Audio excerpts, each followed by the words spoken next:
Garden incinerators reach very high temperatures and are extremely useful for disposing of garden waste, such as hedge cuttings, leaves, branches, twigs, or old wood, or even any paperwork you want to dispose of, such as old bills, saving you time and effort of taking the material to a tip.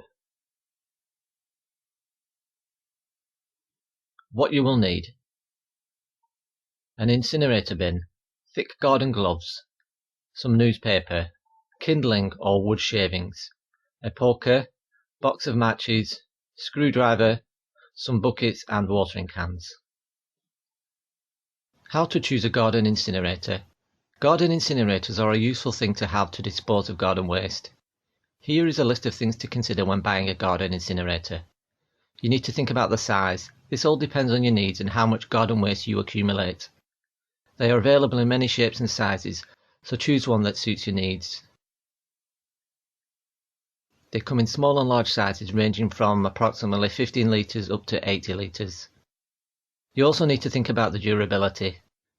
Because incinerator bins burn at high temperatures, they're not going to last forever, but you have a choice of materials which can help it last longer.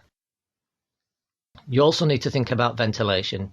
In order for the incinerator to burn effectively, it needs adequate oxygen that can come in through the ventilation holes. Check that your incinerator bin has enough ventilation. In addition, also look for side handles like these. These enable you to move the bin easily to a storage spot after it has cooled down.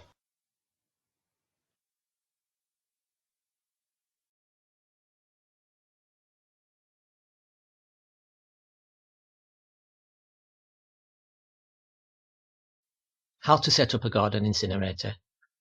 A garden incinerator is relatively easy to put together. Follow the instructions provided as always, but all you have to do really is fix the legs to the bin to elevate it off the ground. So you'll need a screwdriver for this. After assembly, check that everything is secure and that it is sturdy and will not fall over. Find a location for your incinerator. You will need to choose carefully the location of your incinerator bin. Find a spot in your garden that is level, making sure nothing above, below or around it will catch fire, so keep it away from overhanging branches or anything that may catch fire or be damaged by heat. How to light your garden incinerator. Firstly, I recommend getting all your material ready nearby to add to the fire when required. Pre-cut all the materials to a suitable size for the incinerator. Fill the bin up first with paper, newspaper, scrap paper, then place dry material on top such as dry wood or twigs. I prefer to use wood shavings like this to get things started along with the newspaper. Then light the paper through one of the ventilation holes with a match. Then add small items first and gradually build up as the fire becomes stronger and more established. Start to add your garden waste.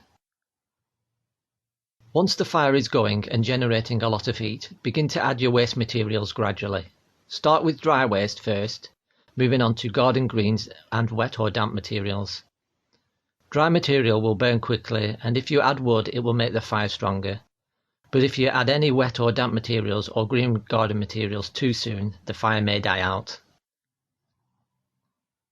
Bear in mind also that wet material or green garden material, even once the fire is burning, will create quite a bit of smoke.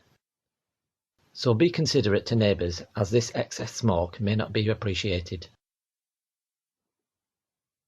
How to control the fire. First of all, never leave the incinerator bin unattended, and use a long non-flammable item to use as a poker to push the contents down when required, to ensure items burn properly and keep the flames going.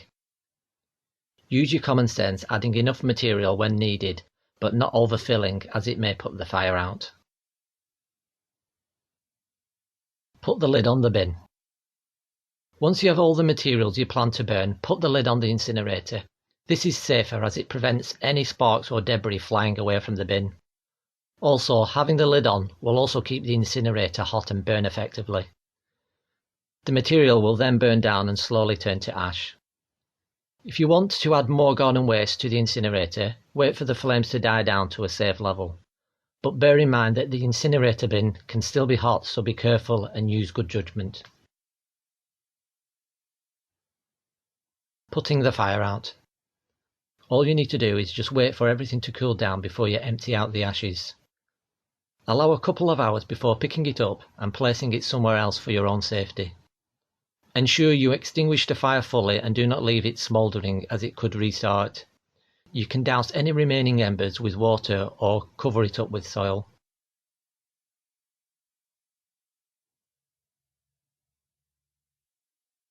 A reminder of the safety instructions to follow. 1. Stand the incinerator bin on a level and stable surface. 2. To prevent burns, wear protective clothing, i.e. thick garden gloves, and have a poker of some kind.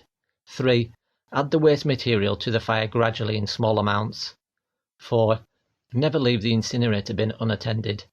5. Follow the regulations in your area for using incinerator bins. 6. Respect your neighbours and choose appropriate times to burn. 7. Before using a garden incinerator bin, check the weather forecast. 8. Have a couple of buckets of water or watering cans filled and ready in case they are needed to put out an accidental fire. 9. Do not use any oil, petrol or any accelerants to get the fire going.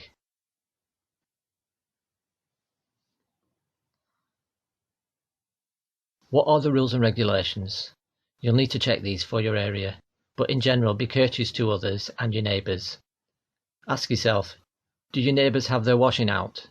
Is it a hot day and do they have their windows open? Are your neighbours planning to use the garden? Or is it a particular windy day? What you cannot burn. Do not burn household waste, i.e. food and plastic packaging. Do not burn plastic, polystyrene, aerosols, tyres, canisters, painted or treated wood, or anything containing foam or paint.